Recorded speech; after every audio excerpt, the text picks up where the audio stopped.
श्री स्वामी समर्थ. स्वामी महाराज तुमच्या सर्व चांगल्या इच्छा पूर्ण करो ही स्वामींच्या चरणी प्रार्थना करते आणि आजच्या या नवीन व्हिडिओला सुरुवात करते. आपल्या सर्वांचे मनापासून स्वागत आहे.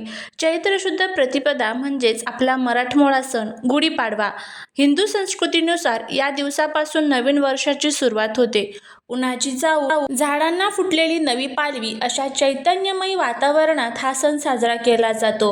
आजच्या व्हिडिओमध्ये आपण पाहणार आहोत 2026 मध्ये गुढीपाडवा कधी आहे, शुभ मुहूर्त काय, या सणाचे खास महत्त्व, त्याचबरोबर या दिवशी घरामध्ये काय करावे, काय करू नये, कोणत्या चुका टाळाव्यात आणि अतिशय प्रभावी असा हा एक उपाय आपल्याला करायचा आहे. हा उपाय जर आपण केला तर रातोरात नशीब चमकून उठेल, दारिद्र्य नष्ट होऊन सोन्याचे दिवस येतील, त्याचबरोबर सुख, शांती, समृद्धी घराला प्राप्त होईल.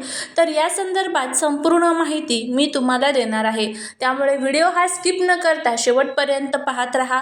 चॅनलवरती नवीन असाल तर चॅनलला सबस्क्राईब करा आणि असेच माहितीपूर्ण नवनवीन व्हिडिओ पाहण्यासाठी बेल आयकॉनलाही प्रेस करा, म्हणजे माझ्या सर्व नवीन व्हिडिओंचं नोटिफिकेशन तुम्हाला मिळेल आणि तुम्ही एक पण व्हिडिओ मिस करणार नाही. त्याचबरोबर कमेंटमध्ये जय माता लक्ष्मी लिहायला अजिबात विसरू नका, जेणेकरून माता लक्ष्मीची तुमच्या कुटुंबावर, मुलांवर अगदी भरभरून अशी कृपा होईल. ब्रह्मदेवाने याच दिवशी सृष्टीची निर्मिती केली असे मानले जाते. याच दिवशी ब्रह्मदेवाने विश्वाची निर्मिती केली आणि सत्ययुगाला सुरुवात केली.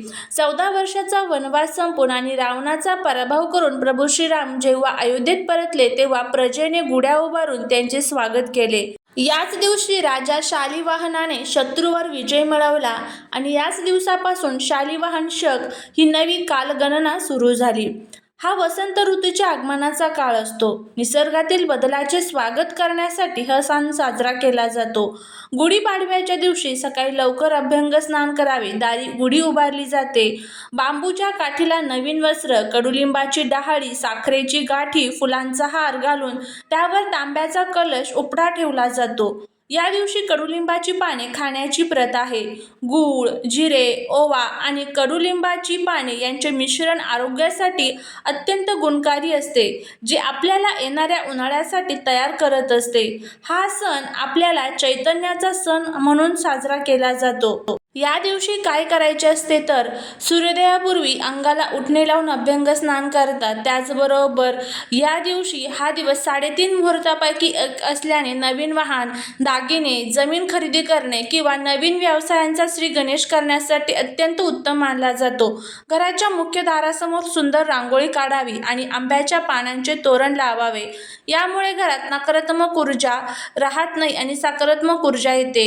नवीन वर्षाची सुरुवात सत्कर्माने करण्यासाठी गरजूंना दान करावे. सूर्यास्त होण्यापूर्वी गुढी आदराने उतरावी. सूर्यास्तानंतर गुढी तशीच ठेवणे शास्त्रानुसार अयोग्य मानले जाते. नवीन वर्षाचा पहिला दिवस आनंदात घालवावा. या दिवशी घरात कोणाशीही वाद घालू नये, चिडचिड करू नये किंवा कोणाचा अपमान करू नये. हा एक पवित्र धार्मिक सण असल्याने या दिवशी सात्विक आहार घ्यावा. मांसाहार किंवा मद्यपानासारख्या गोष्टी टाळाव्यात. पाडव्याच्या दिवशी घर आणि घराचा परिसर स्वच्छ ठेवू नका.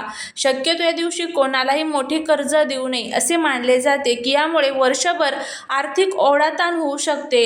हा सण समृद्धीचा आणि ऊर्जेचा आहे, त्यामुळे सकाळी उशिरापर्यंत झोपून राहू नये. आता बघा, हा गुढीपाडव्याचा सर्वात महत्त्वाचा जो योग आहे तर ते या दिवशी तयार होत आहे. त्यामध्ये सर्वार्थ सिद्धियोग तयार झालेला आहे, अमृत सिद्धियोग तयार झालेला आहे, रवियोग तयार झालेला आहे, उत्तरा भाद्रपद नक्षत्र आहे. त्यामुळे आपल्याला या दिवशी सूर्य आणि चंद्र मीन राशीत एकत्र असतील, जे आत्मिक शांती आणि नव ऊर्जेचे प्रतीक असणार आहे. गुढी उभारणे हे विजयाचे आणि समृद्धीचे प्रतीक मानले जाते. त्यामुळे या दिवशी मध्यम आकाराची बांबूची काठी स्वच्छ धुवून घेतली जाते. नवीन रेशमी वस्त्र किंवा जरीची साडी, शक्यतो लाल, पिवळी किंवा केशरी रंगाची घ्यायची आहे. तांब्याचा किंवा चांदीचा स्वच्छ कलश घ्यायचा आहे. कडुलिंबाची डाळी, आंब्याची पाने घ्यायची आहे. त्यानंतर सर्वात आधी बांबूच्या काठीला स्वच्छ धुवून त्यानंतर काठीच्या वरच्या टोकाला हळदी कुंकू लावून पूजा करा. काठीच्या वरच्या बाजूला नवीन नवीन रेशमी वस्त्र व्यवस्थित बांधा. वस्त्राच्या घड्या नीट असतील अशा बेताने त्या बांधाव्या. वस्त्र बांधलेल्या ठिकाणी कडुलिंबाची डाळी आणि आंब्याची पाने तोरण एकत्र बांधा. कडुलिंब हा आरोग्याच्या आणि कडू गोड अनुभवांचे प्रतीक आहे. त्यानंतर त्यावर फुलांचा हार आणि साखरेची गाठी बांधा. गाठी हे जीवनातील गोडाव्याचे प्रतीक मानले जाते. आता या सर्वांवर तांब्याचा कलश उपडा ठेवा. कलशावर आधी बाहेरून हळदी कुंकवाने स्वास्तिक काढा. तयार झालेली गुढी दाराच्या मुख्य प्रवेशद्वाराच्या उजव्या बाजूला किंवा गच्चीवर जिथे सूर्याचा प्रकाश पडेल अशा ठिकाणी उभारावी. गुढी किंचित कललेली न ठेवता सरळ उभी करावी. गुढी उभारल्यानंतर तिला गंध, अक्षता, फुले वाहून पूजा करावी. अगरबत्ती ओवाळावी. गुढीला कडुलिंबाच्या पानांचा आणि गुळाचा नैवेद्य दाखवावा. तसेच दुपारी नैवेद्यासाठी पुरणपोळीचा बेत देखील तुम्ही करू शकता. गुढी सूर्योदयानंतर लवकरात लवकर उभारावी आणि सूर्यास्त होण्यापूर्वीच गुढीला हळदी कुंकू वाहून आणि नमस्कार करून आदराने उतरावी.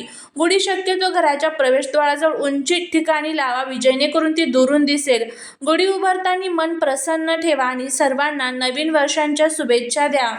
गुढीपाडवा हा 3.5 मुहूर्तापैकी एक पूर्ण मुहूर्त आहे. या दिवशी आपण जे काही घरी आणतो त्यातून वर्षभर बरकत मिळते. प्रत्येकाला सोने चांदी खरेदी करणं शक्य नसते, पण शास्त्रात अशा काही अल्पमोली पण बहुमोली वस्तू सांगितलेल्या आहेत ज्या 5 ते 10 रुपयात मिळतात आणि त्या घरी आणल्याने दारिद्र्य दूर होऊन लक्ष्मी प्रसन्न होत असते.